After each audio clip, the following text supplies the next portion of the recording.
MCMC sekat sementara akses AI Grok di Malaysia.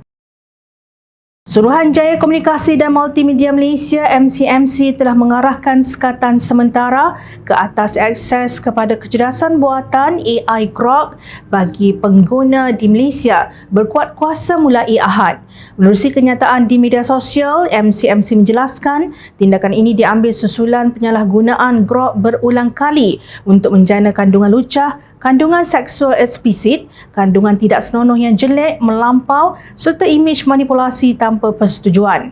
Termasuk kandungan yang melibatkan wanita dan kanak-kanak walaupun libat urus kawal selia telah dikeluarkan kepada X-Corp dan XEI LLC. MCMC telah mengeluarkan notis kepada X-Corp dan XEI LLC pada 3 Januari 2026 dan 8 Januari 2026 bagi menuntut antara lain pelaksanaan langkah perlindungan teknikal dan penyelia kandungan yang berkesan untuk mencegah kandungan janaan AI yang mungkin melanggar Undang-Undang Malaysia termasuk Seksyen 233 Akta Komunikasi dan Multimedia 1998.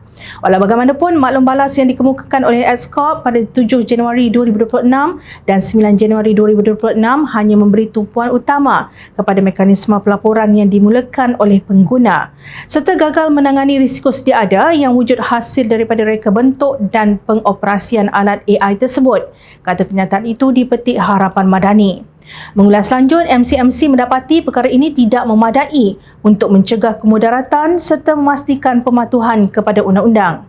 Sehubungan itu, sekatan ini dikenakan sebagai langkah pencegahan yang wajar sementara proses perundangan dan kawal selia masih berjalan. Sekatan akses kepada Grok akan kekal sehingga langkah perlindungan yang berkesan dilaksanakan, khususnya bagi mencegah kandungan yang melibatkan wanita dan kanak-kanak, ujar MCMC lagi. Suruhanjaya itu kekal terbuka untuk libat urus dengan X-Corp dan XEI LLC tertakluk kepada pematuhan yang dapat dibuktikan terhadap Undang-Undang Malaysia.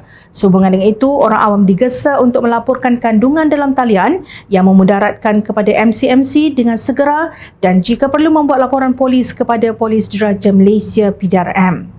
Terdahulu, Indonesia juga menyekat sementara akses kepada Grok berikutan kebimbangan bahawa kandungan pornografi dan deepfake yang dijana oleh kecerdasan buatan AI boleh mendatangkan risiko kepada keselamatan awam. Menteri Komunikasi dan Digital Indonesia Mutia Hafid berkata langkah itu bertujuan melindungi golongan wanita, kanak-kanak dan orang awam daripada kandungan pornografi palsu yang dihasilkan oleh AI. Beliau berkata kerajaan menganggap penghasilan deepfake seksual tanpa kebenaran sebagai pelanggaran serius terhadap hak asasi manusia, maruah manusia serta keselamatan rakyat dalam ruang digital. Kementerian Komunikasi dan Digital juga telah meminta platform X untuk segera memberikan penjelasan berkaitan impak negatif yang timbul daripada penggunaan Grok, katanya dalam satu kenyataan pada Sabtu. Syabas dan tahniah Kerajaan Madani, terima kasih kepada Datuk Seri Anwar Ibrahim dan para jemaah menteri yang bertunggus-lumus menjalankan tugasan dan bekerja dengan penuh tanggungjawab demi rakyat dan negara tercinta. Jom Channel berharap dengan tindakan sekatan terhadap Grok ini dapat memberikan peringatan serta amaran jelas bahawa semua platform media sosial yang beroperasi di Malaysia tertakluk sepenuhnya kepada undang-undang negara.